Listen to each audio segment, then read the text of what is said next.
በስመ አብ ወወልድ ወመንፈስ ቅዱስ አሐዱ አምላክ አሜን። ሰላም ነዚህ መደብ ዝተካታተሉ ዘለኹም ስድራ እግዚአብሔር አምላክ ከመየለኹም በመጀመርታ አንቋ ናብ ብርሃነ ትንሳኤ በሰላም አብጽሐና ዝተባርኸን ተቀደሰና ወደ አመድ ማይግበረልና በአር ቤተ ክርስቲያን በምክንያት በዓለ ትንሳኤ መደብ አዳላትልናላ ናብ ሕዋትና ከብለኩም ዲያቆን ሐዋይ ክጅም ክርስቶስ ተንሳእ ሙታን በአብይ ኃይል ወሰ አሰሮ ለሰይጣን አጋዞ ለአዳም ሰላም እሚዜስ ኮነ ፍስሐ ወሰላም አሜን። መጀመርታ እትኹሉ ዝኽእል እግዚአብሔር አምላኽና በሰላም በጥዕና አብይ ጾም ሰላም አወዲኡ ናብዚ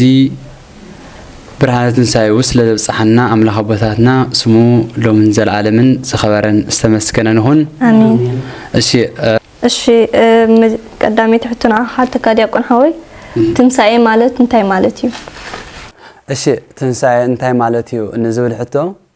ትንሳኤ ማለት ተንሳእኻ ዝብል ናይ ግእዝ ግስ ዝተረኽቦ ኮይኑ ብናይ ግእዝ አቃምጣኻ ትንሳኤ ማለት ጥረ ዘርኢ ማለት እዩ። ስለዚ ትንሳኤ ዝብል ካብ ተንሳእ ዝብል ናይ ግእዝ ግስ ዝመጽእ ኮይኑ ብትግርኛን ብግእዝ ከዓ ትንሳኤ ኢልና ንጥቀመሉ እንታይ ማለት እዩ ንዝብል ከዓ ትርጉሙ ናይቲ ቃል ማለት እዩ። ትርጉሙ ከዓ ምትንሳእ ምሕዳስ ምውቃል ሓድሽ ህይወት ምርካብ ማለት እዩ። እዚ ክንብል ከለና ብዙሕ ትርጉሙ ዘሎ ሓደ ሰብ ኮፍ ኢሉ ነበሩ ተንስኡ ትብል ኢኻ፣ ደቂሱ ነበሩ ተንስኡ ትብል ኢኻ፣ ሞይቱ ነበሩ እውን ተንስኡ ትብል ኢኻ። ነዚ ከዓ ብፍላይ ካብ ዝልዕልና ዝገለጽናዮ ኤጲፋንዮስ ሰፊሑ ገሊጽዎ ብፍላይ ምውቃል ዝብል ሓደ ፀጉሪ ይላጸሞ ይበቁል ጽፍሩ እውን ይቕንጠብ ማለት እዩ። ነዚ ብሰፊሑ ሃይማኖት አበው 58 ገሊጽዎ ኣሎ። ኣብዚ ግን ከነስዑ ዘለና ንሕና ንዛርብ ዘለና ብዛዕባ ትንሳኤ ዘስጋ ማለት እዩ። ምክንያቱ ነፍሲ ብባህሪያ ስለ ዘይትመውት እዩ። ስለዚ ትንሳኤ ማለት እንታይ ማለት እዩ ንዝብል ትንሳኤ ማለት ነፍስን ስጋን ብመድሕር ምፍልላየን ስጋ በስቢሳ ፈሪሳ ካብ ዝነበረሉ መቃብር ምስ ነፍሲ እንደገና በውህደት ማለት ነፍሲ ብነፍስነታ ካብ ስጋ ስጋ ብስጋውነታ ካብ ነፍሲ ተፈላለዮምሉ ዝነበሩ እንደገና ናብ ዝነበርዎ ብምውሃድ ብምምላስ ትንሳኤ ስጋ ይበሃል። ትንሳኤ ስጋ እዚ ከዓ بسلطان እግዚአብሔር ዝግበ ኣብ መወዳእታ ዘመን ዝፍጸሚ ነዚ ከዓ ትንቢተ ዳንኤል ብሰፊሑ ምዕራፍ 12 ከምኡውን እዝራ ገሊጽዎ ኣሎ ማለት እዩ። ትንሳኤ ተስፋ ይበሃል እዩ። ተስፋ ክንብል ከለና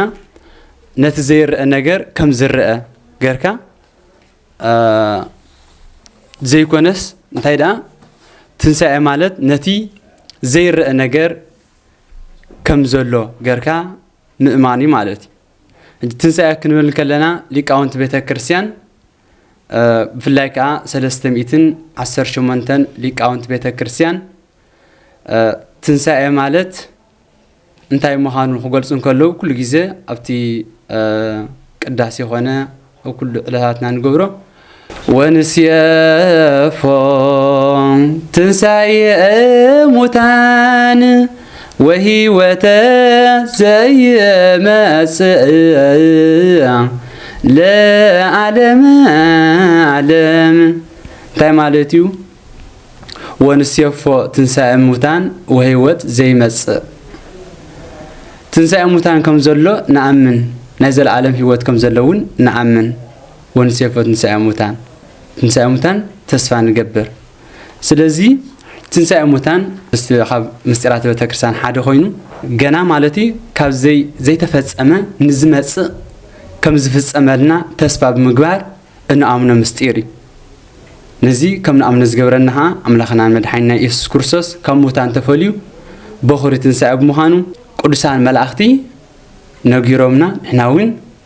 ቀሪብና ርኢና ኢና ማለት እዩ። ስለዚ ትንሳኤ ክበሃል እንከሎ ናይ ተስፋ ፍጻሜ ናይ ተስፋ ፍጻሜ ከዓ ህይወት እዩ። ስለዚ ብሳልሳይ ንሪኦ ትንሳኤ ማለት ህይወት ማለት እዩ።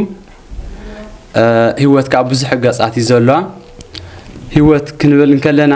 ህይወት ኣብ ሰለስተ ትኽፈል ህይወት መልኣኻዊ ኣሎ ህይወት እንስሳዊ ኣሎ ህይወት ሰብኣዊ ኣሎ ስለዚ ህይወት መልኣኻዊ ክንብል እንከለና ብተፈጥሮ ዝውሃብ ምሕማም ምድካም ዘይብሉ በዝተዋሃብኻ ዝነብር እዚ ህይወት መልኣኻዊ ይበሃል ህይወት እንስሳዊ ክንብል ከለና ብተፈጥሮ ይውሃብ ነገር ግን ብሞት ይሰዓር ድሓር ከዓ ትንሳኤ ዘይብሉ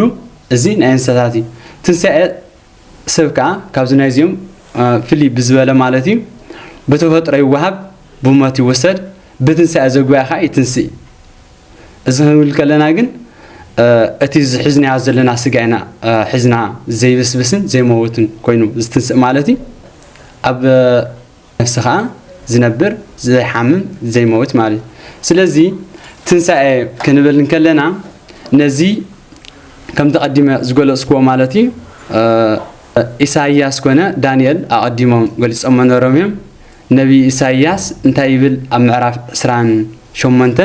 ያሬታ 26 ፍቅዲ 18 ማለት እዩ ሙታን ይትነስኡ ወይሃይዎ ለውስተ መቃብር ወይትፈሱ ለውስተ ምድር እስመ ጠል ዘምሃብየከ ህይወቶም ይብል እንታይ ማለት እዩ ሙታን ይትነስኡ ሙታን ክትነሱ እዮም ወይሃይዎ ህያዋን ክኾኑ እዮም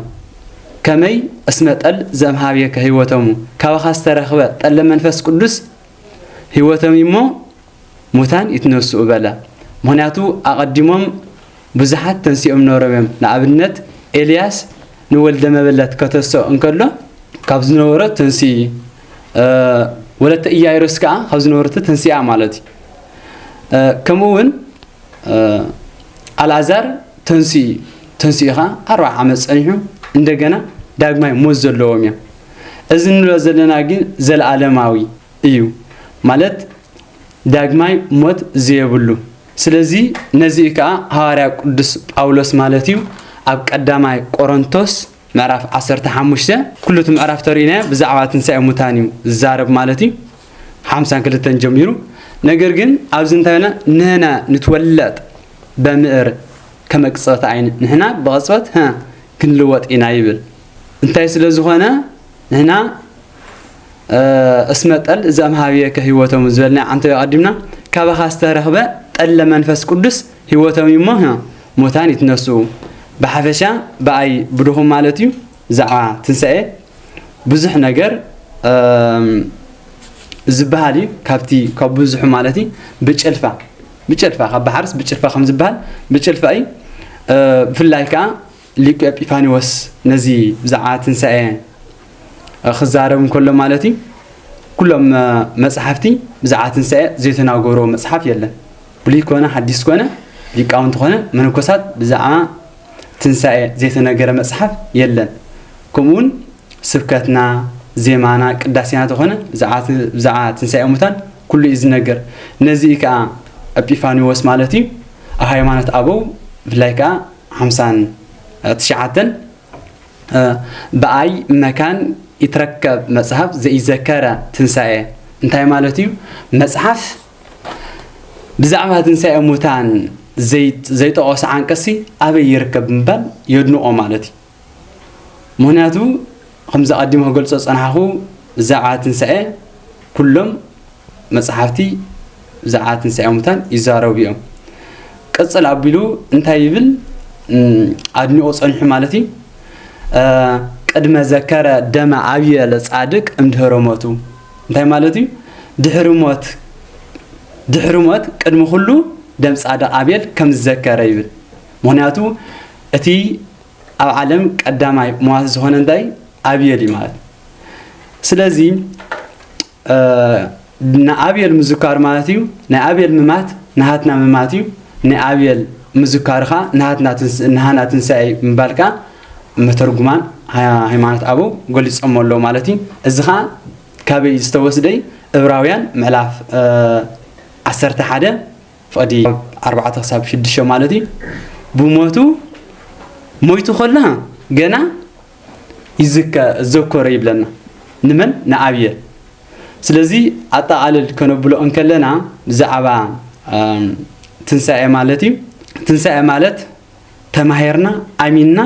كسب مودعتها بتسفى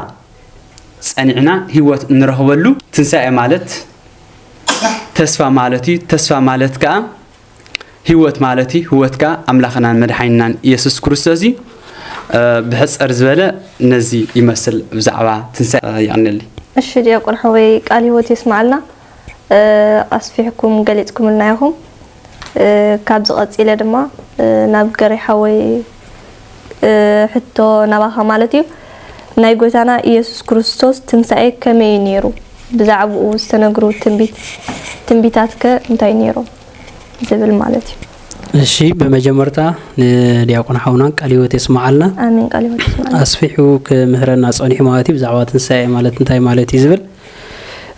ابز حجي زحتتكي حتى دما بزعبا غويتانا من حياس كريستوس تنساء ناي غويتانا من حياس كريستوس كمي نيرو ابز بلي مالتي تنساء غويتانا من حياس كريستوس برغص كمتي كبحال صنحه تنبيت زتنغروليو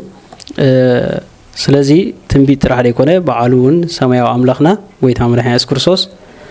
መጽ ዝፈጸሞ ዓቢ ነገር ማለት እዩ ስለዚህ ብዛዕባ ትንሳኤ ወይታ መድኃኒት ኢየሱስ ክርስቶስ ከነልዕል ከለና መጀመርታ እቲ ቅድሚ ትንሳኤ መቸስ እንታይ ዘሎ ሞት ኣሎ ማለት እዩ ቅድሚ ትንሳኤ ውጥቀት ኣሎ ቅድሚ ትንሳኤ ድማ እንታይ ኣሎ ወይ ከዓ ድቃስ ኣሎ ብሓፈሻ ክንሪኦ ከለና ማለት እዩ ኣብ ናይ ወይታ መድኃኒት ኢየሱስ ክርስቶስ ግን ከምቲ ብፍቃዱ ንነፍሱ ወይ ከዓ ስጉን ነፍሱን ነፍሱ ካብ ስጉ ዝፈለየ ልክዕ ሞቱ ንሲኒየር ማለት እዩ ቅድሚዚ ትንሳኤው ሞቱ ከም ንዝክሮ ወይ ከዓ ሞቱ ከም ንረክብ ሞቱ ክበሃል ከሎ ከዓኒ ተራ ሞት ወይ ከም ናይ ፍጡራት ሞት ዘይኮነ ብፍቃዱ ማንም ከይገደዶ በዓሉ ብፍቃዱ ዝሞቶ ሞት ማለት እዩ ዝሞት እዚ ከዓኒ ብምኽንያት አዳማዊ ወይ ከዓ አቦና አዳም ሞት ዝበሃል ናብ ደቂ ሰባት ነጊሱ ስለ ዝነበረ ከምቲ ኦሪት ዘፍጥረት ምዕራፍ ሓደ ገሊጽዎ ዘሎ እሱ ድማ እንታይ በቲ ዝበልዓካሉ ግዜ ሞት ክትመውት ኢኻ ተባሂሉ ሞት ዝበሃል ናብ ደቂ ሰባት ነጊሱ ስለ ዝነበረ ነዚ ሞት እዚ ንኸውፅእ ሞት ናብ ባህሪና ከም ዳኣተወ ክርስቶስ ኣምላኽና ድማ ኣካላዊ ቃልካ ኣብ ባህሪና ኣትዩ ወይ ከዓ ናትና ስጋ ተዋሂዱ መፅኡ ንሞት ዝሰዓረሉ እዩ ማለት ስለዚ ናይ ጎይታ መድሓኒት ኢየሱስ ክርስቶስ ሞት ክንብል ኮለና ብፍቃዱ ንዓና ንምድሓን ዝገበሮ ሞት ነይሩ ማለት እዩ እዚ ድማ ኩላትና ከም ንፈልጦ ወይ ከዓ ድሽሻና ከም ትምረናን መጽሓፍ ቅዱስ ከም ዝምስክር ሓቂ ድማ ክርስቶስ ኣምላኽና ብዕለተ ዓርቢ ኣብ መስቀል ተሰቂሉ ምእንተና ምእንቲ ኣባጊዒሉ ነፍሱ ኣሕሊፉ በጃ ሂቡ ማለት እዩ ስለዚ እዚ ድማ በዓሉ ወንጌል ዮሐንስን ጠቂሶ ከም ዘሎ ምእንቲ ኣባጊዒ ነፍሰይ በጃ ኣሕሊፈ ይህብ ማለት እዩ ናይ ጎይታ መድሓኒት ኢየሱስ ክርስቶስ ጽኑዕ መከራ ወይ ከዓ ሕማም ኢልና ንጽውዖ ካብ ዕለት ሐሙስ ምሸት ጀሚሩ ወይ ከዓ ካብ ንግሆ ወጋሕታ ዓርቢ ማለት እዩ ሙሉ መዓልቲ እዚ ኩሉ ስቃይን መከራን ዝተቀበሎ ካብ አይሁዳውያን ወይ ከዓ ፈሪሳውያን ንብሎም ወይ ከዓኒ ካብ ወተሃደራት ናይ ጲላጦስ እዚ ኩሉ ግፍዕን መከራን ዝተቀበለ ምእንታና ነይሩ ማለት እዩ ስለዚ እቲ ነጥቢ ኣብ ወንጌል ዮሐንስ ምዕራፍ 27 بعبيو أولنا مالتي سلمان تايدبل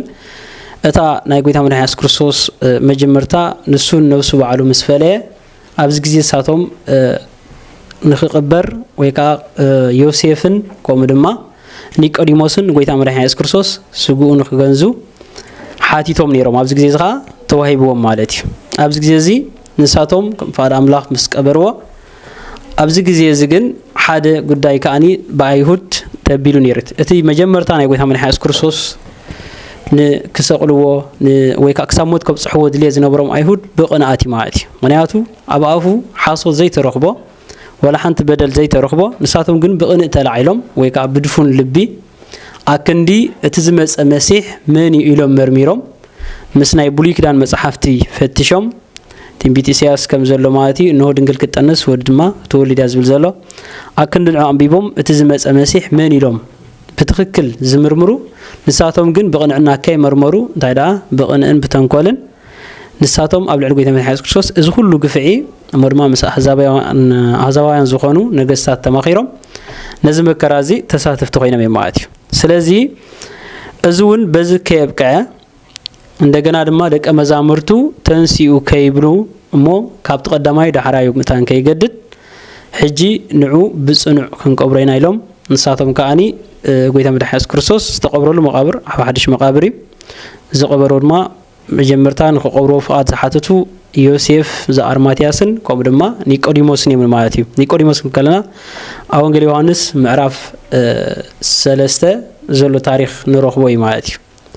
እዚ ኒቆዲሞስ እዚ ካብቶም ናይ አይሁድ ምሁር ዝተባሃለ ነገር ግን በታ ዘለ ተዓሚ መርሚሩ ንነብሱ ንምድሓን ዝበቀዐ ኣቦይ ማለት እዩ ስለዚ ኣብዚ ግዜ እዚ እቲ ምእንታና ነብሱ ኣሕሊፉ ዝሃበ ኣምላኽና ንሳቶም በቲ ዝሓለፈ ከይተማሃሩ ማለት እዩ እንታይ ነይሩሱ ንመጀመርታ ብዕለት ሐሙስ ናብ ዓርቢ ዘወግሕ መቸስ ወተሃደራት ንጎይታ መድሓኒት ኢየሱስ ክርስቶስ ክሕዝዎ ኢሎም ኣብ ዝመፅሉ ግዜ ንመን ትደልይለኹም ክብሎም ከሎ ንኢየሱስ ናዝራዊ ኢሎም ሓቲቶም ነይሮም ኣብዝኻ ክርስቶስ ከዓ ኣነ ኢልዎም ማለት እዩ ኣብዚ ግዜ እዚ ኣለ ምስ በሎም ኩላቶም እንዳሓርሓሩ ከዓ ፃሕ ኢሎም ወደቁ ማለት እዩ ኣብዚ እንታይ ይደረዳእና ንሱ መለኮታዊ ኣምላኽ ምዃኑ ንዓኣቶም እዚ ድማኒ ንዖም ከፈራርሖም ከበሳጭዎም ደሊ ዘይኮነ ዘውደቆም እንታይ ደኣኒ ገለ ነተተመልሱን ተተጣዓሱን ወይ ከዓ እንተተረድኦም ንኽብል ኢሉ ማለት እዩ ንሳቶም ግን ኣይተመልሱን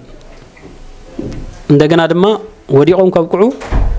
ብኡ እውን ኣውዲቁ ዋላ ንኸይተመልሱ ዋላ መሬት ኣፋ ከፊታ ክትውሕጦም ትኽእል ነይራ ግን ንሱ ብምሕረቱ ኣተንሲዎም እንደገና ድማ ሓቲትዎም ንመን ደሊለኹም ንኢየሱስ ናዝራዊ ኣነ ምስ በሎም ኣብ ካልኣይ ግዜ ግን ከምኡ ክወድቁ ኣይፈቐደን ክሕዝዎ ግን ፈቃደኛ ኮይኑ ማለት እዩ በዚ ምክንያት እዚ ክመሃሩ ይኽእሉ ነይሮም ኣይተመሃሩን ኣይተጣዓሱን ወይ ከዓ ዝኾነ ነገር ኣያስተውዓሉሉን እንደገና ካልኣይ ገበኖም ከዓ እንታይ ነይሩ እዚ ኩሉ መሬት ክፅልምት ከላ ወይ ከዓ ፀሓይ ክፅልምት ከላ ከዋኽብቲ ክርግፉ ከለው ፀሓይ ብርሃና ክትክልክል ከላ ወርሒ ድማ ደም ክትመስል ከላ ንሳቶም እዚ ከውሕና ተጨዱ ዝኾነ ግን ክእረሙ ይተዋል ማለት እዩ እንደገና ካልእ ተንኮል ኣሊሞም እሱ ድማ ካብቲ ዝቀደመ ዳሕራዊ ከይገደና ንዑ ኢሎም ወተሃደራት ጲላጦስ ወተሃደራት ሊኢኹ ነቲ መቃብር ብወተሃደራት ኣኽቢቡ ዋርድያ ገይሩ እንደገና ድማ ነቲ መቃብር ብዓቢ እምኒ ወይ ከዓ ብዓቢ ከውሒ ገይሮም ከዲኖም ማለት ወይ ከዓ ማህተም ገይሮም ዓጽዮም ዋላ ሓደ ሰብ ክኸፍቶ ከም ዘይክእል ገይሮም ኣብ ርእሲ ድማ ክሕሎ ከም ዘሎ ከዓ ገይሮም ማለት እዩ ኣብዚ ግዜ እዚ ግን እንተዳሪእና እቲ ዘጋጠመ ኩነታት ጎይታ መድሓኒት ኢየሱስ ክርስቶስ ዝተንሰ ብሓይሉ ብስልጣኑ ብሕቱም መቃብር ከዓ ተንስዩ ማለት እዩ ኣብዚ ጉዳይ እዚ እንተ ኣስተውዒልና ዶ ተኾይና አይሁድ ንሳቶም ክርስቶስ ደቀ መዛሙርቱ ከይወስድዎ ተባሂሉ ዝሓስብዎ ክርስቶስ ብዓቢ ስልጣንን ብዓቢ ክብርን ብሓይልን ካብ መቃብር መግነዝ ፍትሑለይ ወይ ከዓ መቃብር ክፈቱለይ ከይበለ ወተሃደራት ኣብኡ ከለዉ ኣብ ዙርያ ከቢቦም ዋርድያ ወፂኡ ከሎ ዋላ ንሳቶም ከየስተውዓልዎ ግን እሱ ግን ብስልጣኑ ተንስዩ ማለት እዩ ስለዚ ኣብዚ ግዜ እዚ አይሁድ እዚ ነገራት እዚ መዓስዮም ፈሊጦም ተዳይልና ንግሆ ናብ ሰንበት ማለት ሰንበት ዘወግሕ ማርያም መግደላዊት ናይ ጎይታ መድሓኒት ኢየሱስ ክርስቶስ ትንሳኤ ዘበሰረት ከም ዝኹላትና ንፈልጦ ማለት እዩ ንሳ ናብ መቃብር ናይ ጎይታ ኢየሱስ ክርስቶስ መፀት ኣብቲ መቃብር ግን መልአክ እግዚአብሔር ጻዕዳ ዝለበሱ ወይ ከዓ ጻዕዳ ክዳውንቲ ዝለበሱ ኮይኖም ዘንጸበረቕ ወይ ከዓ ብርቕርቕ ዝብል ክዳውንቲ ዝለበሱ ኮይኖም ተራእዮም ኣው ድማ ነቲ ኣእማን ገልቢጦም ኮፍ ኢሉ መልአክ እግዚአብሔር ክትሪኦ ከላ እቲ መጽሓፍ ይነግረና ማለት እዩ ኣብዚ ግዜ እዚ ንሳ ድማ እሱ ኻ እንታይ ልዋት መልአክ እንታይ ትደልይ ኣለኺ ነቲ ህያው ንምንታይ ምስ ምውታት ትደልይ ኣለኺ ክብል ተዛሪቡ ማለት ኣብዚ ግዜ እዚ ወተሃደራት ግን እንታይም ኮይኖም እንደገና ነቲ መልአክ እግዚአብሔር ነቲ እምኒ ከንከራርዎ ከሎ መሬት ኩሉ ፈጥፈጢሉ ምንቅጥቃጥ መሬት አጋጢሙ እንደገና ሳቶም ካ እንታይም ኮይኖም ጻሕ ኢሎም ካ ኩሎም ረጊፎም ካ ወደቁ ማለት እዩ ኣብዚ ግዜ እዚ ማርያም መግደላዊት ኮም እንዳበለት ከላ ግን አጋጣም ጎይታ መድሓኒት ኢየሱስ ክርስቶስ ካ እንታይ ኮይኑ ማለት እዩ ንዓ ተገሊጽላይ ማለት እዩ ንሳ መልአክ እግዚአብሔር መጀመሪያ እሱ ንምንታይ ምስ ምውታት ትደልይ ለኹላ ከሎ ጎይታ መድሓኒት ኢየሱስ ክርስቶስ ብሓቂ እንታይ እዩ ህያዊ ማለት እዩ ምክንያቱ ክርስቶስ ክበሃል ከሎ እንታይ እዩ ወንጌል ዮሐንስ ምዕራፍ 1 እንታይ ይብለና ቃል በመጀመርታ ነበረ ተቃል ድማ ኣብ አምላኽ ነበረ ተቃልካ አምላኽ ነበረ ኣብ ፍቅር 14 መስከረሽ እንታይ ይብል እቲ ቃል ስጋ ኮነ ይብል ስለዚህ ኢየሱስ ክርስቶስ ማለት ፍጹም አምላኽ ፍጹም ሰብ ዳአምበር ሰብ ጥራሕ ኣይኮነን ብዙሓት ዝጋገዩ ዝነበሩ ንስጋው ባህሪኡ ሪኦም በስጋው መንነቱ ወይ ካ ደጋዊ ትርኢት ጥራሕ ሪኦም ሰብ ጥራሕ ይመስሎም ስለዝነበረ ማለት ንሱ ግን አምላኽ ማለት ቅዱስ ጴጥሮስ ሆነ ኣብ ቀዳማይ መልእክቱ ምዕራፍ 3 እንታይ ድብል ክርስቶስ በስጋ ሞተ በመለኮት ግን ህያው ኮነ ወይ ካ በመንፈስ ግን ህያው ኮነ ይብል ማለት ስለዚህ በመለኮት ህያው ኮነ ብኮነ መለኮቱ እሱ አምላኽ ስለዝኾነ ህያዊ በመለኮት ድማ አይመወትኒ ማለት ስለዚህ ኢየሱስ ክርስቶስ ኣብ መስቀል ነፍሱ ካብ ስጉ ፈሪኹ በሃል ከሎ ልክዕ ከምቲ ጭራ ፀሓይ ኣብ ሓንቲ ገረብ ምስ ዓለበ ሞድማን እቲ ገረብ እንተዳ ታ ፀሓይ ዝዓለበታ ቆሪጽካያ እቲ ጭራ ከም ዘይፋላለ ታገረብ ግን ከም ትቆረጽ ልክዕ ነፍስ ስጋ እንኳን ተተፈላለያ መለኮት ግን ምስ ስጋ ኔሪ ምስ ነፍስኻ ኔሪ ማለት ስለዚህ ኣብ መንጎ መለኮትን ነፍስን ወይ ካ መለኮት ስጋ ፍጹም ፍልላይ ዝባሃል የለን ድሕር ተዋህዶ ማለት እዚ ስለዝኾነ ክርስቶስ ከኣኒ ሩቅ ብእስ ስለዘይኮነ መቃብር ክፈተለይ ከይበለ መግነዙ ፍትሕለይ ከይበለ ከምትና አልዓዛር ፍትሕዎ ዝበሎ ወይ ካ አልዓዛር ኢሉ ድሕሪ 4 መዓልቲ ሞይት ነይሩ ዘተንስኦ ሞድማ በቶም ሐዋርያቱ ገርኻ ፍትሕዎ ከም ዝበሎ ማንም መግነዙ ከይፍትሐሉ ብስልጣኑ ዝተንስአ አምላኽ ነይሩ ማለት ስለዚህ ኣብዚ ግዜ እዚ ምናልባት ጎይታ መድሓኒት ክርስቶስ ሞይቱ ክንብል ከለና እዚ ሞት እዚ ናይ ዓወት ሞት ነይሩ ናትና በኽሩ ትንሳኤ ንኽኸውን ሞይት ማለት ንሱ ናትና ስጋት ወሃሂዱ ስጉን ነፍሱን ኣብ ዝፈለለ ግዜ ነፍሱ ንሲኦል ወሪዳ ናብ ሲኦል ዝነበራ ነፍሳት ማሪኻ ናብ ገነት ኣስኪራ ማለት ልክዕ ኣብ መስቀል ከሎ ነፍሱ ኣብ ዝወፀትሉ ግዜ እውን ተሪና ብቐጥታ ሓደ ሰብ ጥራሕ እንተ ዝኾነ ነይሩ ዝሞተ ሰብ ዝኾነ ነገር አይገብርን ማለት ክርስቶስ ግን ሞይት እናተባሃለ እንታይ ገይሩ ማለት ኣብ መቃብር ዝነበራ ነፍሳት ኳ ይተረፋ እንታይ ገይረን መቃብር ተኸፍተ ይብል ኣብ መጽሓፍ ሓቀ መቃብር ተኸፍተሞ ኣብ ነውር ሙታን ካ ተንስኡ ካ ክሳብ ንቤተሰቦም ዝረኸቡ ካ ነይሮም እዮም ማለት ስለዚህ ናይ ክርስቶስ ሞት ናይ ዓወት ሞት ነይሩ ማለት ንሞት ዝስዕር ሞት ነይሩ ማለት ንሞት ዝቀትል ሞት ከምዚ ኣብ ቦታት እንታይ እዮም ዝብሉ ናይ ክርስቶስ ነፍስ ሲኦል ክትወርድ ከላ ኣብዚ ግዜ እዚ ዲያብሎስ ከምታ አርጊት አንበሳ ወይ ካ ሞት ዝበሃል እቲ ኣብ ደቂ ሰባት ዝነበረ ሞት ንሱ ከም አርጊት አንበሳ ኣስናኑ ከም ዝረገፈ አንበሳ ኮይኑ ነፍሲ ናይ ጎይታ ኢየሱስ ክርስቶስ ምስ መጸቶ ኣብዚ ግዜ እዚ ንሱ ግን ወላ ሓንቲ ክገብር ሓይሊ ዘይብሉ ኮይኑ ተረፈ ይዝማቲ ኣብዚ ግዜ እዚ ካ ሲኦል ከምታ ሓደ ሰብ ዘይሰማምዑ ምግቢ በሊዑ ሓደ ሰብሲ ቆሜ ሓቀ ዘይሰማምዑ ምግቢ ተበሊዑ እቲ ምግቢ ጥራሕተን ዝበልዕ እንዴን ዝወፀ ወላ ኩሉ ዝበልዕ ዝወፀ كميز كي يقطع هذا زي سامع معكم مكتب لي أخاسي كل يزوج تفلي عوضني عبز جزء خالك عبز يوزنا ورا نفسات انت قرماتي زي سامع موت زي سامع مقبي بلعي مات زي سامع موت نايقدر من حيث كرسوس زي سامع كرسوس وحيته مالتي عبز جزء موت نبعلو ميتو فردنا له نبعلو موت مالت موت حيل زي بلو خيلو كرسوس كأنتي خيلو بسلطانو تنسي ماتي لما زخبها لنا تصنحه اتنحنا تنسفان غورن بار ناي كريستوس تنساي نيرو ملالبات كونتاتو ناي كريستوس تنساي كمي نيرون نزبل بحافشا بسلطانو بحيلو بكبري نسو تنسي مالتي ابز غزي زغن اتناي تنكول ناي ايهود زنبر انتاي كريستوس دق مزامرتو سريقوم ወይ ካ ተንሲ ሙታን ከይብሉና ኢሎም ሓሲቦም እዚ ነገር እዚ ንኽብሉሎም በመቃብር ሓቲሞም እኳ ወላ ሰራዊት ድሮም እንኳን ተበሉ ግን ክርስቶስ ስለስተንሰ እቲ ወረ ግን አይተረፈን ማለት እንደገና ክርስቶስ አይተንሰን ነገር ግን ደቀ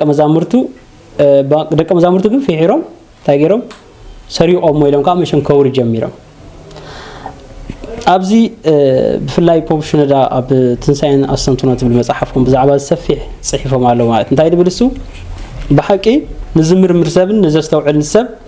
ناي كريستوس ነገር ኣብዚ ግዜ እዚ አይሁድ በትዝገበርዎ ወታደራት ስለይኹም ክሕሉ ገይሮም ሓቀ ንሕሰብ ደቀ መዛሙርት ከመይ ሰርቆ ይኹኑ ወታደራት ኣው ሓይልታት ዝኣኽሉ ከቢቦም ሒዞም መغلوስ ከመይ ገይሮም ደቀ መዛሙርቲ ሓሊፎም ንክርስቶስ መቃብር ክፍሕሩ ወይ ድማ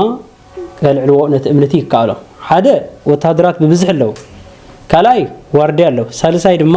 እቲ መቃብሩን بقليل أي تعزون بعب إمني تعزين يرماتي أذك خون زي كنجاري أزي يترف بخالق بناي وتهدراوي حقي سرعة كنت ترايو نعاتهم زترف عينت كأنيرو معتي ونياتو وتهدر تبايلو هيوت عشحات سبات كحلو وارديات وتأسب وحدات سبات عسرت زي مولن تدع مسيهم في حرم الوزوت خيلم أزي نعاتهم زقصعنا بأسر بيت زوتو نجر نيرو يبلو معتي بزو كان دحر تمرمير سلازي اتي زمت وحساباتهم كونتو نيرو معتي اتزقرم جن تنسى نعوم زفرهم مخاني معتي تنسى نعيهود ويكانتهم صلاتو نبلهم نعاتهم زفره نيرو لومي أنصار بيت كريستيان أنصار كريستوس زلوسب نعو تنسى يفرحي سلامنتاي أملاخنتو سلازي عمنو حايلو سلازي عمنو ناتو حياونت سلازي تردو مالتي أبتغك المجد خاص لزي لازم ما نيسيت عن مجدي مالتي اتهم بكريستوس زعمنو جن تنسى نعوم نتاي هيوتي مالتي مريم مجدلاويت مسمسات ملاك زابير نتاي لوا أي تفرحي نسو تنسيو من تايكا سي ما مسموتا تدلي يلا حجي قدا كيدي نسو كم تزبلو تنسي سلازو خنا نتم دك أمزامرتو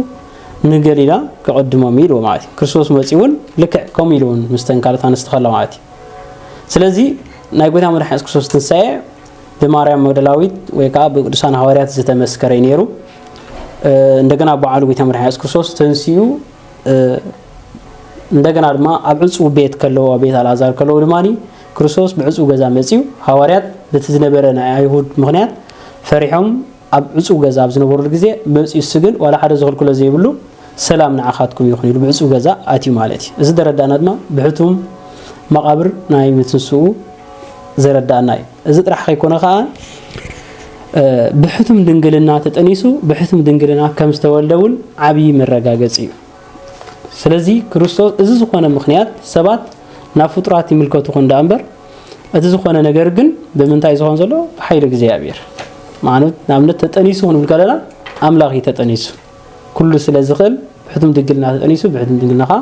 توليد معاتي. أما قابرون كمو نسو بحثم مقابر كتنسي كله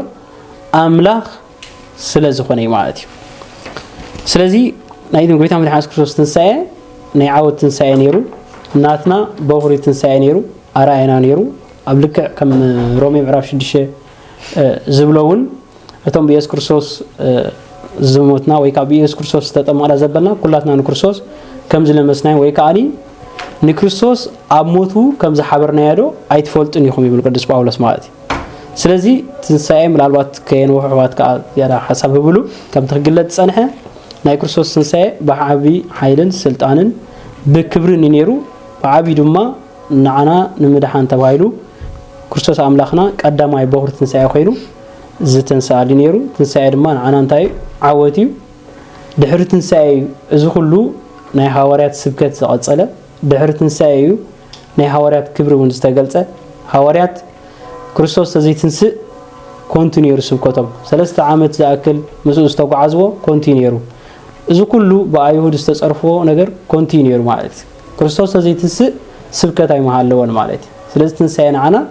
ህይወት ዘላለም ህይወት እስዩ ኻቲ ዕላማው ክርስቶስ ክመጽ እንተ ዘይትንስ አይመመጸን ነይሩ ማለት ንኸተንሳአና ይሊ መጽዩ እሺ ቃል ህይወት ይስማዓልና ገብረ እግዚአብሔር ሐውና أبز زنحو حتى تملؤ تلك إساس حوي تحته دجملك نايقويتنا إيسوس كريستوس تنساي كما يزبل إنيرو بزعبو استنقروا التنبيتات كنيرو مديوم ياتبنيرات حتى تملؤ تلك عدلك وكنا بسم آب وولد منفس قدوس هادو أملاك أمين إزيابير أملاكنا سكيزي زابنا يخبر مسجن قالي وتسمعنا نخلكم حوات أو أنتي زبليتن حتوتات معناتي بتنبيت خنجمر مجمريا كمتي نايل الدوتو سلازي تنبيتو أنت عينيرو أنتيلنا أب تنبيت مزمور داوي 7 شمون تسوسان حموشن شعوك زابير كمتي كابدك أسوس تسأسب تنسأ يبلنا معناتي سلازي أبزي تنبيتو ينقرنا له كمخا أو هوسي معرف 10 كمون 10 خلت انتايلو او موت ابيلو موغي خايبل هوريا قدس باولس دما نزوسيد انتايب ام قداماي قرنطوس معرف 15 او موت ابيلو موغي خا يبل مالتي موت بعوت تايغبره تسعره ويكا توحت يبلو مالتي سلازي تنبيتو نزي مسل كمون غويتا انتايلو من حواريات ويكا نتوم فرنساويان انتاي لوم انتينا بزعبا ብዙሕ ሕተታት ምስ ሓተትዎ ንሱ ግን እንታይ ኢልዎም ነይሩ እዩ እንታይ ትእምርቲ ተሪአና ምስ በልዎ ማለት እዩ እንታይ ትእምርቲ ተሪአና ንስኻ ምስ በልዎ ንስኻ እንታይ ኢልዎም ወዲ ሰብ ከምቲ ዮናስ ኣብ ከርሲ ዓሳ 3 መዓልትን 3 ለይትን ዝገበረ ወዲ ሰብ ድማ ኢልዎም 3 መዓልትን 3 ለይትን ኣብ ከርሲ መቃብር ክገብር ይልዎ ማለት እዩ ስለዚ ጎይታ ድማ ነዚ ኢልዎም ነይሩ ኢና ሐዋርያት ከምኡውን ንፈሪሳውያን ከይተረፈ ማለት እዩ ስለዚ እዚ መስት ትንቢቱ ማለት እዩ ስለዚ ከመይ ነይሩ እንተይና ግን ናበይ ዝወስደና ዘማሳስሎም ምስ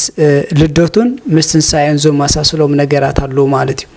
እሱ ኸ እንታይ ትሕትመት ዝብል ማለት እዩ ብሕትም ድንግልና እንሆ ተጠኒሱን ተወሊዱን ብሕቱም መቃብር ድማ እንታይ ገይሩ ጎይታ ተንሱ ማለት እዩ ከምኡ ድማ ከምቲ ብዕፁው ገዛ ንሐዋርያት ኣትዩ ድሕሪ ትንሳኤ ሰላም ንዓኹም ዝበሎም እንታይ ገይሩ ማለት እዩ ብሕቱም መቃብር ስለዝተንሰ ብሕቱም ማዕጾ ድማ ኣትዩ እንታይ ኢልዎም ሰላም ንዓኹም ኢልዎም ማለት እዩ ንሱ እንታይ ስለዝኾነ እንተይና ግን ናበይ ዝመሰልና ናብ ትንቢተ እንሆ ኣቡና ነቢ ኢሳያስ ኣብ ምዕራፍ ኣብ ትንቢተ ኢሳያስ ምዕራፍ 9 ኸ እንታይ ኢሉ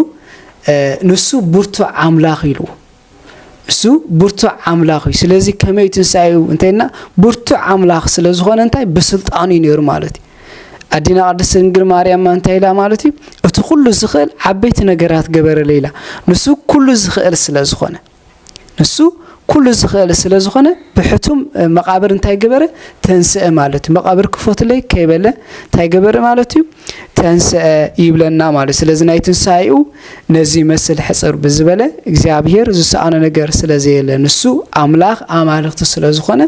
ኩሉ ድማ ክሰርሕን ክገብርን ስለዝኽእል ብዕፁው መቃብር ነይሩ ናይ ጎይታ ትንሳኤ እሺ ቃል ህይወት ይስማዓልና ኢሳያስ ሓወይ ካብዚ ብምቕጻል ናባኹም የዲያቆን ሓወይ ካብ ናይ ጎይታናን መድሓኒናን ኢየሱስ ክርስቶስ ትንሳኤ ንረኽቦም ጥቕምታት እንታይ እዮም እሺ መጀመርታ ቃል ህይወት ይስማዓልና ይሕዋት ካብ ናይ ኣምላኽናን መድሓኒና ኢየሱስ ክርስቶስ ትንሳኤ ንረኽቦም ጥቕሚ ብዙሓት እዮም ንሱ ከዓ መጀመርታ ክንጅምርቲ ኮይና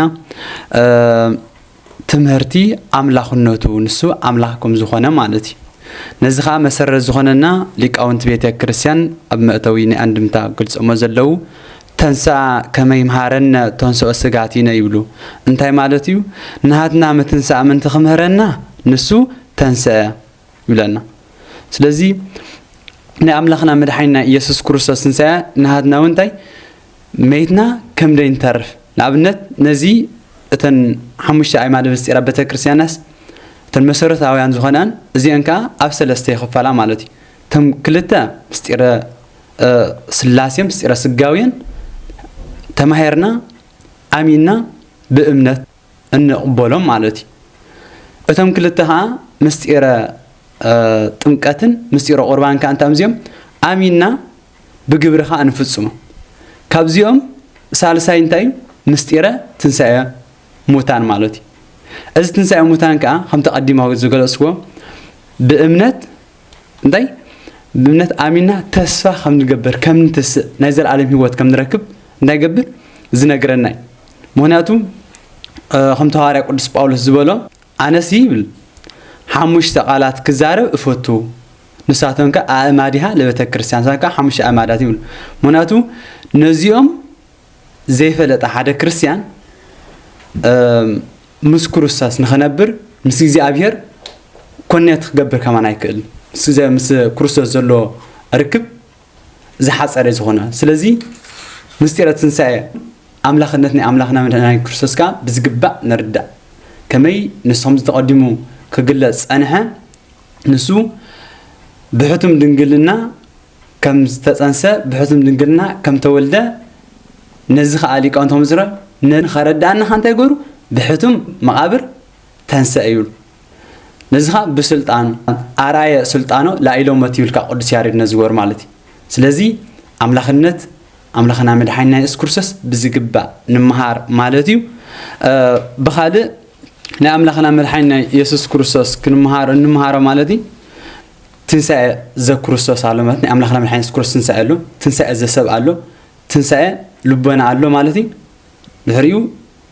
ትንሳኤ ህልና ካሉ ሓደ ሰብ ብሕሊና ተሰቀለ ስለዚ ኣብዚ እንመሃረ እንታይ ኢልን ትንሳኤ ልቦና ማለት እንታይ ሓደ ሰብ ትምእን ኮለሎ ብልቡ ምስትስ ምስ እግዚአብሔር ክራኸብ ክእል ማለት ስለዚ ኣብዚ ከም ተቀዲመ ብሎ ፀናሕኹ መቃብር ዝተባሃለ ይብሉ ሊቃውንቲ መቃብር ዝተባሃለ ናይ ወዲ ሰብ ልቢ ስለዚ ኣብዚ እንመሃሮ እኩራት ተኻተልትና بلبنا أبتنسأ مسكروسس كنتنسأ مالتي مبركس استعصوا مقابر مالت انتهي مالتي لو تسبات نسو أيتنسأن نسو مويتي تعرفو نزولي مالتي نتهم زي أمن نجاري سلزي نحنا لبنا خفيتنا نخروسس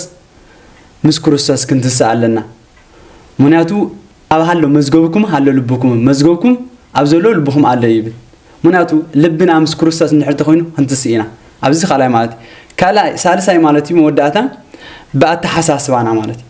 بقى أنت حساس وانا نهاتنا مسكروسس نحرت تنسي هنتس يمرنا مالتي مناتو كل جزاون بتحساسو حدث نهر تتنسي مسكروسس تتنسيو نسو مسكروسس كنبر خالي مسكروسس كتنسى خالي نزيك كل جزاها قداسية تنسي ولا دياقونس تنسي ولا دك تنسين أي زلناك جن بلبنا بحلنا أنا بايمرنا كنت سلازلنا إمالت كمتق على النايز مالتي أبزيع مدري نبرزلنا على سب كلتنا جرا كم نماذج زنجرنا أبز تحاسو حيو صاحب قالوا هنا أبزع مدريها نبرت خلنا كن كادك سماواتنا سماوي بيتنا علتنا سلازي أبزع عالمنا نبرنا عالمنا تكمل الناس ولا نحن عالم تكمل زلنا إذا حنساوي مبارجرز بهالالو هنا جن إذا عالم زيا جزياويت نبتة سماويت منقسي إن خدلانتاي أبزي فرق أفرينا انتهي تتكيمنا لنا أبزي سلازي أبتي تنساء زبحاسار زبكبر تبهايلو زوا أبزي نحنا مسيونات كم نركب التحساس معنا بناي تنساء مالتي التحساس معنا كم نتسق يجبرنا هناتو أبز مدر السرحانيو أب سماي سلاز حدتنا أبز مدري انتهي نسرح خمزة لنا بالتحساس معنا كنكح بالتحساس معنا كابد زلنا نخنتسق تنساء خطبو حلو زي مهرنا مالتي استرفع حواتكم اللغة الشيء قال هو تسمع لنا دياقون حوي كابز بمقصال نابخا قري حوي اتحتون تايو ابتنسا ايزو قباي امنت ترايديوم زتنسو ويس زي امنتون يتنسيو الشيء قال هو تسمع لنا دياقون حونا قال هو تسمع ابتنسا امنت ترايديوم زتنسو ولا زي امنت خلاي نزبل بحفشات تنساء ندك سبات يدي تسرع مالتي دك سبات مالت كان احنا دك قدام كلاتنا دماتي كمتي نحد سب وي كان دك سبات موت استسرع لهم وي ما خمتي موتون استسرع لهم تنساءون تسرع له وي كفرد تسرع له مع سلازي تنساء بحفشا ازي يسفيو كم زخبها لصنحه تنساء اكلاو تنساء له نيحلنا تنساء له بعبينا عملنا تنساء له እንደገና ድማ ከም በዓል አልዓዛር ብዙሓት ሐዋርያት ዘተንስኡም ዝነበሩ ተይልና ማድመን ታያሎ ግዚያው ትንሳኤ ኮይኑ እንደገና ተመሊሶም ዝሞቱ ድሓር ከዓ ዝትንሱ ካሎ ማለት እዩ ሕጂ ትንሳኤ ኩላትና ኢና ትንሳኤ ዘወያ መወዳእታ እዚ ትንሳኤ ዝተባሂ ዘሎ በተሓረው ግን ትንሳኤ እንታይ እዩ ፍርድ እውን ማለት እዩ ፍርድ ዝወሃበሉ መዓልቲ እውን ስለ ዝኾነ ወይ ከዓ ግዜ ስለ ዝኾነ ኣብዚ ድማ ሓጣንን ጻድቃንን ኩላትና ክንትንሲና ማለት እዩ ምናልባት እቲ ትንሳኤ እንታይ እዩ أبز عالم زخلنا هنا دك سبات حق እግዚአብሔር አምላክ ተዋይብና ነገር ግን ገሌና አመንቲ ገሌና ዘይ አመንት ኮይና ናዋስ ስለ ትንሳኤ ይخبሃል ከሎ በሐፈሻ አንተ ይገሪጾን ይሩ ዲያቆን ሐውና ነቶም ዘይ አምኑ ምናልባት ብዛዕባ ትንሳኤ ክንዛረብ ከለና ብዛዕባ ክርስቶስ ተኮይኑ ናይ ክርስቶስ ኃይሊ ናይ ክርስቶስ ስልጣን ናይ ክርስቶስ ናቱ ኃይሊ ናንገልጽ ዘለና ማለት ወይ ካስ እግዚአብሔር መኻኑ በስልጣኑ ከም ዝተንሰ ግን ክርስቶስ እግዚአብሔር نختنس إلو نعو يكونن ميتو مالتي عندك سبات تنساء كبيلي ميتو تنساء كبيلي ميتو سلازي تنساء من يختنسيو على هذا الجزء ولا بدك ساعات كيترف زتنس كوسجاي نفس ولزين تاع ماسي تنسى الله كل جزء مالتي هياو يا مالتي هياو تقولين حسبك هياوي مالتي ملكوت كل جزء هياوي مالتي أي موتني مالتي نعود تساعد لي مالتي سلسلة تنسى زول السجاي مالتي الزغم كله هو كرسوس عملاقنا سجان نفس سجان ملكوت مفرالي ما تكون جن تنسى يا خبها الكله أول السب متنا نزارب كلنا كل السجاز اللي بس السب تنسيه وتنسى خلو دماني أتن أما حسن جميرا زتراغبا ويك استوى هذا سجان نفسن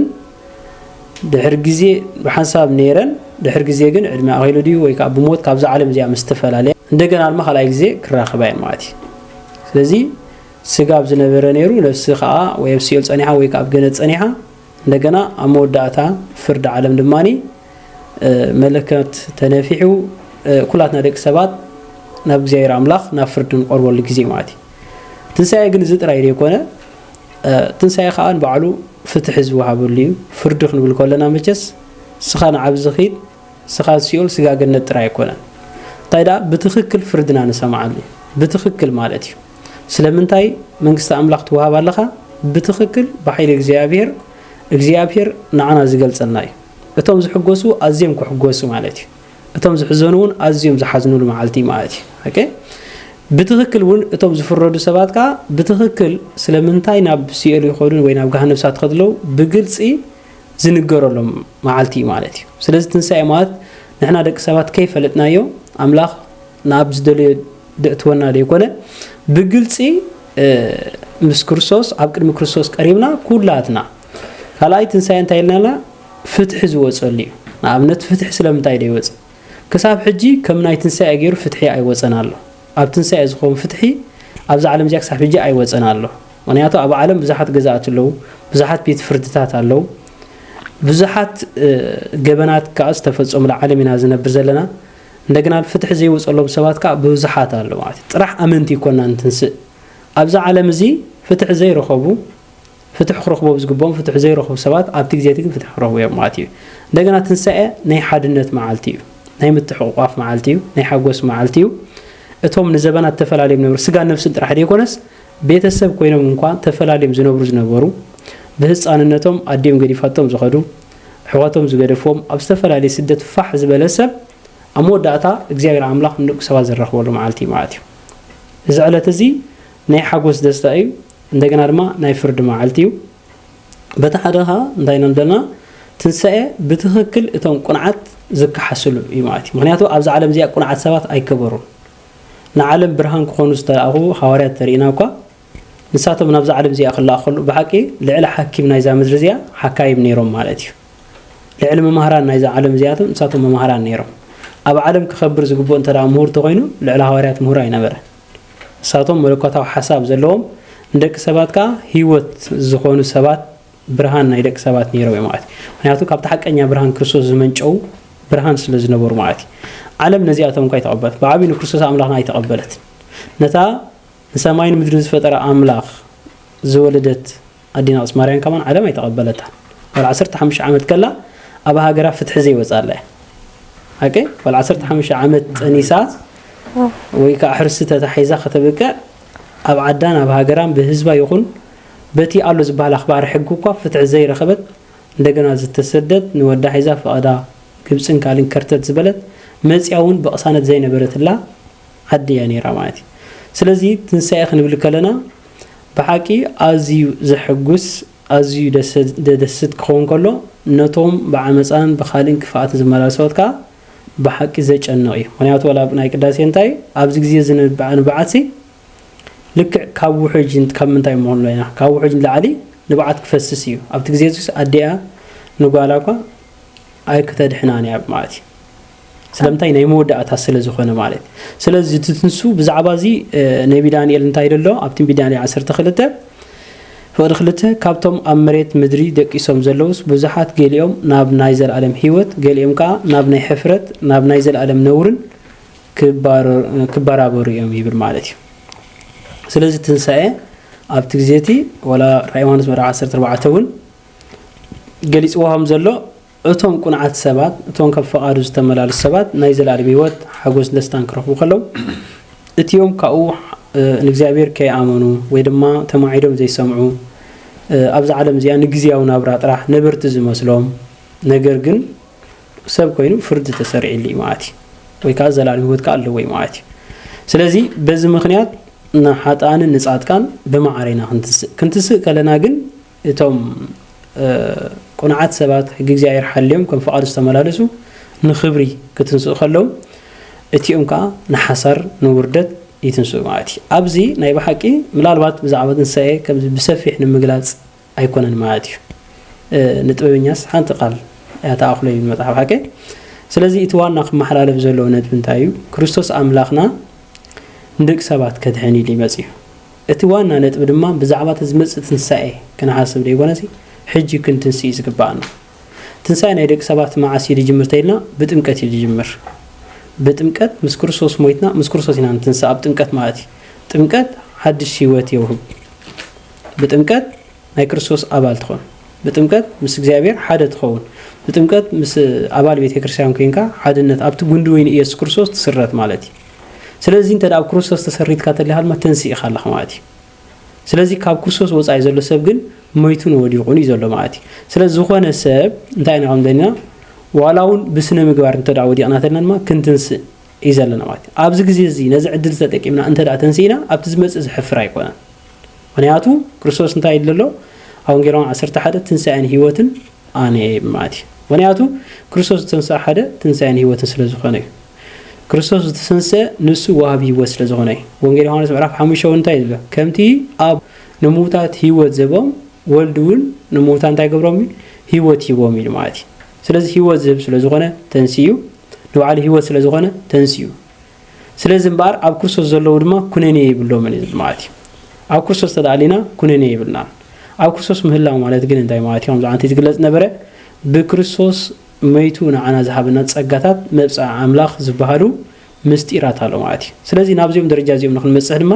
ሰብ ሰለስተ መሰረታዊ ነገር የድልዮ ማለት እዩ እቲ ሓደ ናይ ትንሳኤ ልቦና እዩ ማለት እዩ ሰብ ብልቡ ፍጹም ጣዕሳ ክህልዎ ኣለዎ ብዝገበሩ ሓጢኣት ብዝሓለፈ ዘበኑ ንእግዚአብሔር ዘይበቅዕ ግብሪ ዝነበሩ ህይወት በዚ ብምንም ተኣምር እንታይ ክህልዎ ኣሎ ፍጹም ዝኾነ ንስሓ ክህልዎ ኣሎ መበልካ ላይ እንታይ ክግብር ዘሎ ብፍጹም ድማ ናብ እግዚአብሔር ኣምላኹ ክጽልን ክምህለልን ክኽእል ኣለዎ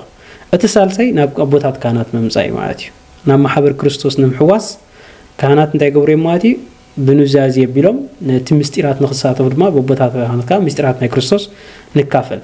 ስለዚ ክርስቶስ ንዓና ዝሃበና እንታይ እዮም ሱታፊ ኣምላኽ ተባሂሎም ዝፍለጡ እዞም ምስጢራት እዚኣቶም ምስ ክርስቶስ ሓደ ዝገብሩና ምስ ኣምላኽ ዝራኸቡና ምስኡ ፍጹም ሓድነት ክህልውና ዘገብሩና እዚኦም እዮም ማለት እዩ እዚኣቶም ናይ እግዚአብሔር ኣምላኽ ህያባት እዮም ማለት እዩ ምዕም ክበና ኢሉ መጽእ ስለዚ ሕጂ እቲ ትንሳኤ ልቦና የድልየና ማለት እንተ ኣብቲ መወዳእታ ፍርዲ ግን ሰብ ኩሉ ክትንስኡ ሓጣንን ጻድቃንን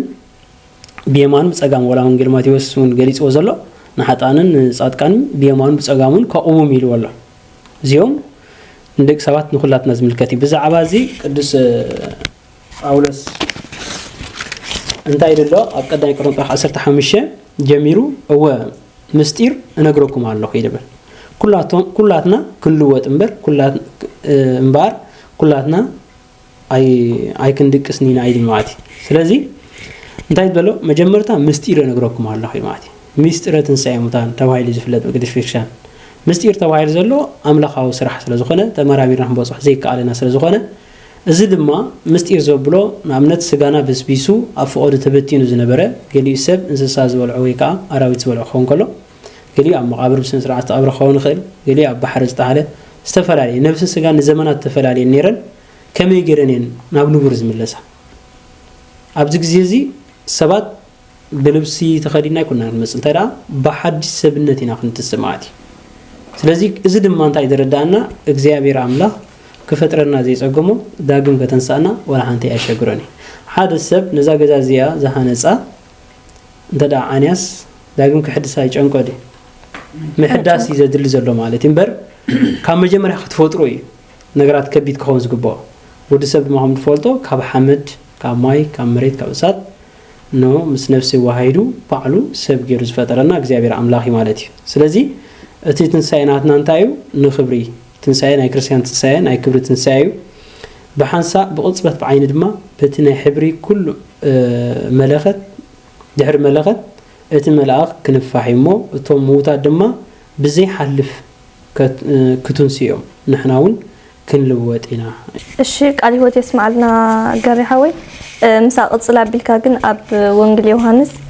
بحد ود املاح زي امن درو تفريدو ونديو دروس تفريدو يزبل قالالو حجي مسا بخميك تسامع تخيل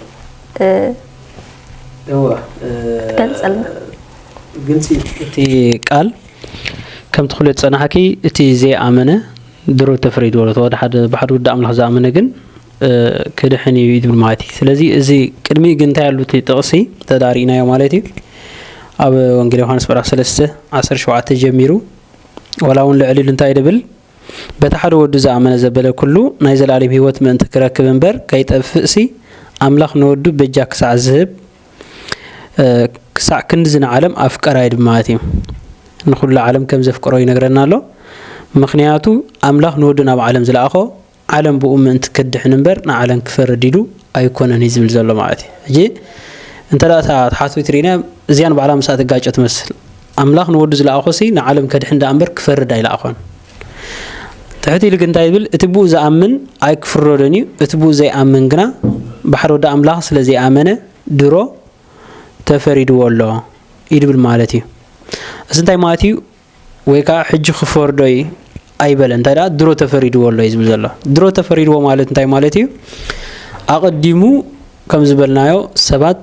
بمغنيات ادم وديقنا قبنت تباريرنا سلازنبرنا ابز غزي انت اني اتي فرد زبال موت تمحلالف نير استمحلالف فردس علي سدما موتي مالتي ويكا خب املاح موت مالت كاو እግዚአብሔር مفلاي مالتي بزي እግዚአብሔር مهلاو كاو فقادون تزازون وصيها بينها مخاد مالت ስለዚህ موت مالت حق متحس موت مالت حاتيات مغبار مالتي ስለዚህ كاو املاح مفلاي انت دا خوينو دما بحر ودا املاح زي امنه كاو املاح ريحو ስለዘሎ مويتلو مالتي ስለዚህ مويت ስለዘሎ دما ات فرد እንታይ ابو هياو كان يسرح مع ስለዚህ ሰብስ እንታይ ይሆናል ከአምላኽ መፍላይስ ፍሩዲ ማለት ሞት ማለት ፍርድ ማለት ኮ ሞት ማለት አሞዳታ እንደቅ ሰዋት ወላ ዝውሃብ እንታይ ናይ ዘላለም ሞቲ ማለት እጂ ናይ ዘላለም ደስታ ጻድቃን ክረኽቡ ከለው ናይ ዘላለም ሓጎስ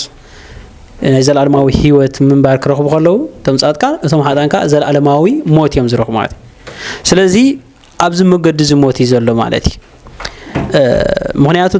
ጎይታ መሐስ ክርስቶስ ዝመፀ እንታይ ንዓለም ክፈርድ ኣይኮነን መፂ ነይሩ ክመጽ ከሎ ንዓለም ከድሕና ይመጽ ክፈርድ እንደዝ ጅምር ነይሩ ብመን መጀመሪያ ነይሩ መጀመሪያ ደሳደድዎ ነይሮም እዮም ሓቀ በጻን ከሎ ንዑ ቆትሉ ዝተዳልው ነይሮም ናይ ፎሮን ሰራዊት እንደገና ድማ ብሰንኪ ናይ ጎይታ መሐስ ክርስቶስ ከማን ንዑ ክደል ይኽብሉ 144,000 ህፃናት ቀቲሎም እዮም ያቲ ነዚኦም እንኳን ሽዑ ፍርድ መሃበ ነይሩ بعبي نايهودون فرد مهابه نيرو يهوداون حليفو زهبو فرد مهابو نيرو مالتي نحدو كو اي فردن مالتي نخلهم بعين محرات تأميتو نابدحنتي تسوى نيرو يهودا انت يرنا حجي تايز قبرو نيرو مالتي اذن كله تماهيرو مزيو خبكا تمليسو دما دخونا نقر كم زي قبرة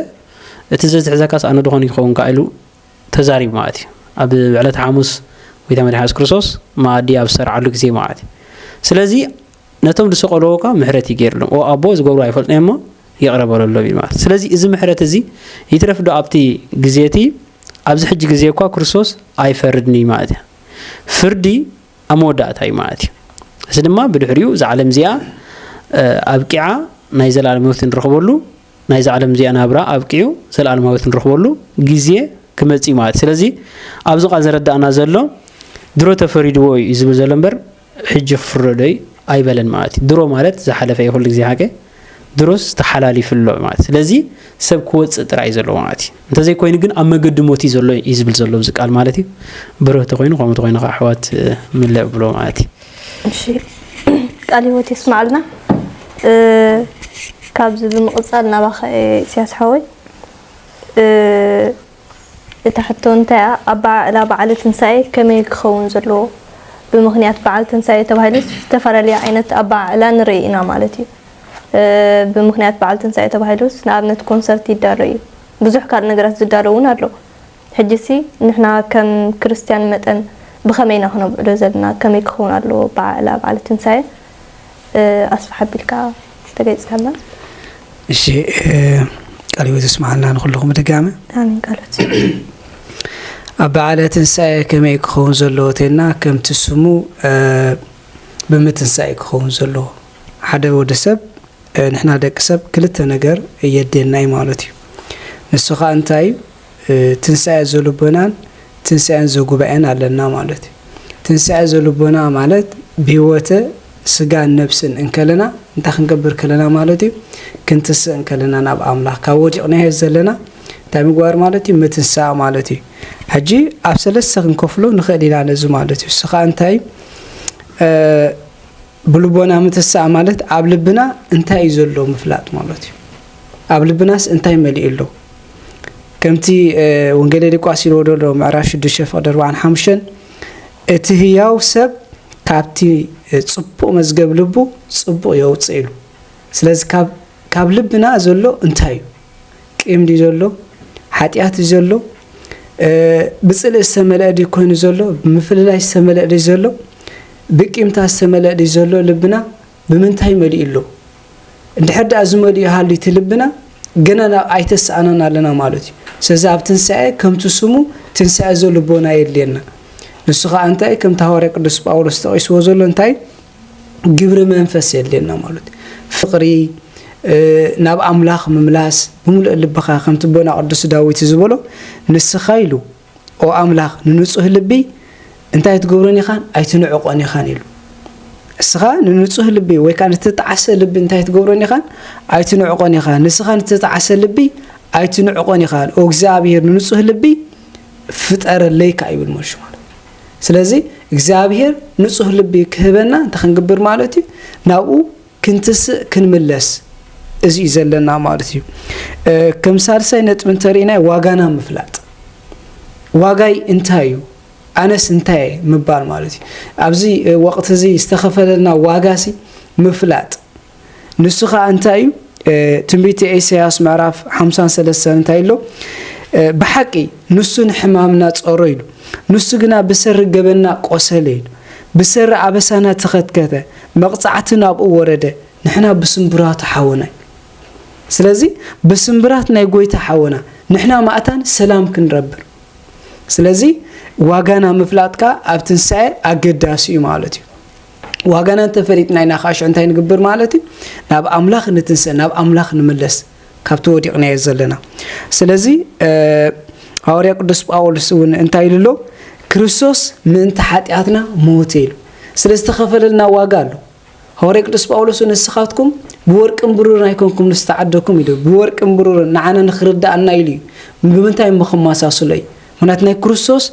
دماساس النجار بنوعلة سجبر لنا نعنا مالتي بمنتاي دا تعديكم إلى مترشة